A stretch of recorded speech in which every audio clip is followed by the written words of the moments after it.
दोस्तों बचपन से ही हम एक शब्द बहुत कॉमन रूप से सुनते आ रहे हैं जिसका नाम है योजना। भारत में केंद्र की बात करें चाहे राज्यों की बात करें, कुछ योजनाएं ऐसी चलाई जाती हैं जो बाम की तरह काम करती हैं, इमीडिएट रिलीफ मतलब तुरंत लोगों को आराम पहुंचाती हैं। तो इनको शॉर्ट टर्म योजनाएं बोलते हैं और कुछ होती हैं लॉन्ग टर्म योजनाएं। तो मैं यहाँ पर आपको बताना चाहता हूं कि कुछ जो योजनाएं हैं, जो शॉर्ट टर्म योजनाएं, शॉर्ट टर्म स्कीम्स उनको बोला जाता है, और लॉन्ग टर्म स्कीम्स में अंतर होता क्या है। जो शॉर्ट टर्म स्कीम्स होती हैं वो तुरंत लोगों को रिलीफ देती हैं, इमीडिएट पॉवर्टी एलिवेशन का काम करती हैं, तुरंत गरीबी का निराकरण करने का काम करती हैं।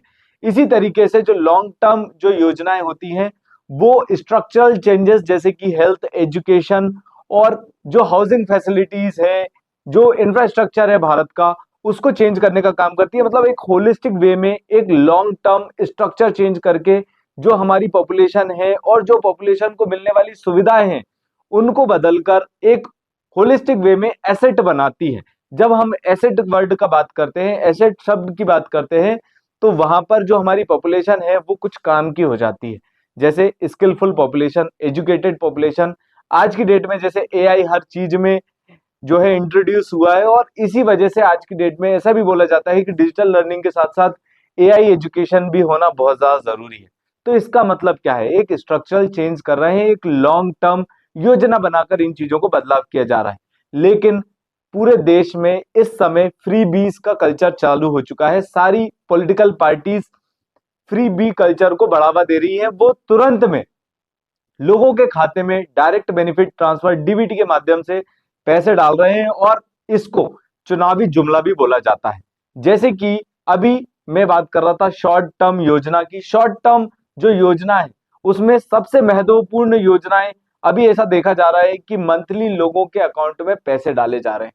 तो इससे कुछ लॉन्ग टर्म स्ट्रक्चरल चेंज नहीं हो रहा है, लेकिन इमीडिएट रिलीफ जो कि पॉवर्टी में या हाउसिंग फैसिलिटी में कुछ रिलीफ मिल रहा है, उनसे उनका कुछ किराया निकल जा रहा है, या लोगों को फ्री में फूड ग्रेन्स दिए जा रहे हैं, जैसे कि हमने कोविड के टाइम पे देखा था। लेकिन कोविड एक आपदा थी, उस समय पे शॉर्ट टर्म योजना को इंट्रोड्यूस करके लोगों के हित में काम करने का काम जो है सरकार ने किया था। लेकिन अब इन योजनाओं को आगे बढ़ाया जा रहा है, और जो फ्री बी कल्चर है उसको बहुत ही तेजी से सरकार और सारी पॉलिटिकल पार्टीज जो है आगे बढ़ा रही है।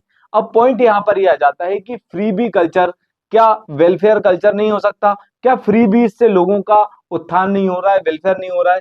तो होलिस्टिक वे में अगर हम देखें तो जो वल्नरेबल ग्रुप्स हैं उनके वेलफेयर करने के लिए हमको लॉन्ग टर्म स्कीम जो है स्ट्रक्चरल चेंजेस के साथ एसेट बनाने का काम करती हैं। लेकिन अगर हम फ्रीबीज की बात करें तो वो एक इमीडिएट रिलीफ है, एक बाम की तरह रिलीफ है।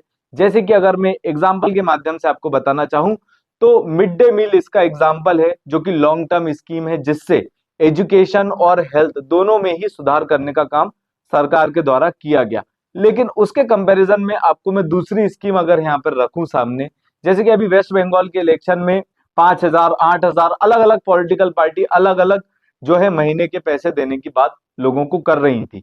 तो ये है फ्री बी का वेलफेयर, जो आपको समझ में आया होगा। और लॉन्ग टर्म स्ट्रक्चरल चेंजेस जो कि मैंने आपको मिड डे मील के माध्यम से बताने का प्रयास किया, इससे आपको एक बात ये समझ में आई होगी कि लॉन्ग टर्म क्या जरूरतें हैं भारत की, और शॉर्ट टर्म पॉलिटिकल पार्टीज किस तरीके से अपने इलेक्शन का फायदा उठाने के लिए फ्री बी कल्चर को आगे बढ़ा रही है। Thanks for watching. Please subscribe to Bharat Manthan academy. Thank you.